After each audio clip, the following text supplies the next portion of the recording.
जय सिया राम। आज की कहानी का शीर्षक है घास का तिनका।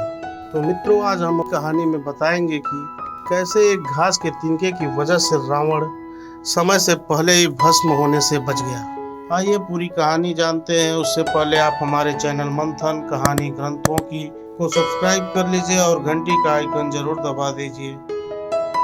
रामायण में एक घास के तिनके का भी रहस्य है जो हर किसी को नहीं मालूम, क्योंकि आज तक हमने हमारे ग्रंथों को सिर्फ पढ़ा है, समझने की कोशिश नहीं की। रावण जब माँ सीता जी का हरण करके लंका ले गया, तब लंका में सीता जी वट वृक्ष के नीचे बैठकर चिंतन करने लगी।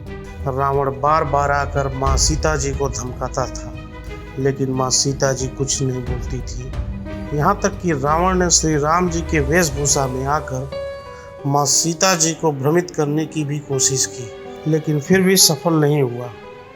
रावण थक हार कर जब अपने शयन कक्ष में गया तो मंदोदरी ने उससे कहा, आप तो राम का वेश धर कर गए थे, फिर क्या हुआ? रावण बोला, जब मैं राम का रूप लेकर सीता के समक्ष गया तो सीता मुझे नजर ही नहीं आ रही थी। रावण अपनी समस्त ताकत लगा चुका था, लेकिन जिस जगत जननी माँ को आज तक कोई नहीं समझ सका, उन्हें रावण भी क्या समझ पाता। रावण एक बार फिर आया और बोला, मैं तुमसे सीधे सीधे संवाद करता हूँ, लेकिन तुम कैसी नारी हो कि मेरे आते ही घास का तिनका उठाकर उसे ही घूर घूर कर देखने लगती हो। क्या घास का तिनका तुम्हें राम से भी ज्यादा प्यारा है? रावण के इस प्रश्न को सुनकर माँ सीता जी बिल्कुल चुप हो गई और उनकी आंखों में आंसुओं की धार बह पड़ी। इसकी सबसे बड़ी वजह थी कि जब श्री राम जी का विवाह माँ सीता जी के साथ हुआ, तब सीता जी का बड़े आदर सत्कार के साथ गृह प्रवेश भी हुआ। बहुत उत्सव मनाया गया। प्रथानुसार नववधु विवाह पश्चात जब ससुराल आती हैं तो उसके हाथ से कुछ मीठा पकवान बनवाया जाता है, ताकि जीवन भर घर में मिठास बनी रहे। इसलिए माँ सीता जी ने उस दिन अपने हाथों से घर पर खीर बनाई और समस्त परिवार, राजा दशरथ एवं तीनों रानियों सहित चारों भाइयों और ऋषि संत भी भोजन पर आमंत्रित थे। माँ सीता ने सभी को खीर परोसना शुरू किया और भोजन शुरू होने ही वाला था कि जोर से एक हवा का झोंका आया। सभी ने अपनी अपनी पत्तलें संभाली। सीता जी बड़े गौर से सब देख रही थी। ठीक उसी समय राजा दशरथ जी की खीर में एक छोटा सा घास का तिनका गिर गया, जिसे माँ सीता जी ने देख लिया, लेकिन अब खीर में हाथ कैसे डालें, ये प्रश्न आ गया। माँ सीता जी ने दूर से ही उस तिनके को घूर कर देखा और वो तिनका जलकर राख की एक छोटी सी बिंदु बन गया।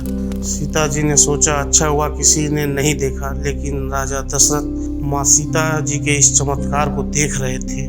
फिर भी दशरथ जी चुप रहे और अपने कक्ष पहुंचकर माँ सीता जी को बुलवाया। फिर उन्होंने सीता जी से कहा कि मैंने आज भोजन के समय आपके चमत्कार को देख लिया था।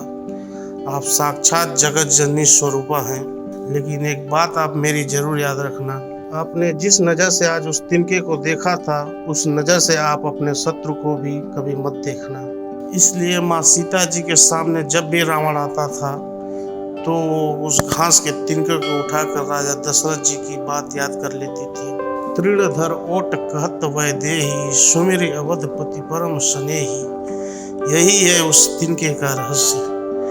इसलिए माता सीता जी चाहती तो रावण को उस जगह पर ही राख कर सकती थी, लेकिन राजा दशरथ जी को दिए वचन एवं भगवान श्री राम को रावण वध का श्रेय दिलाने हेतु वो शांत रही। ऐसी विशाल हृदय थी हमारी जानकी माता।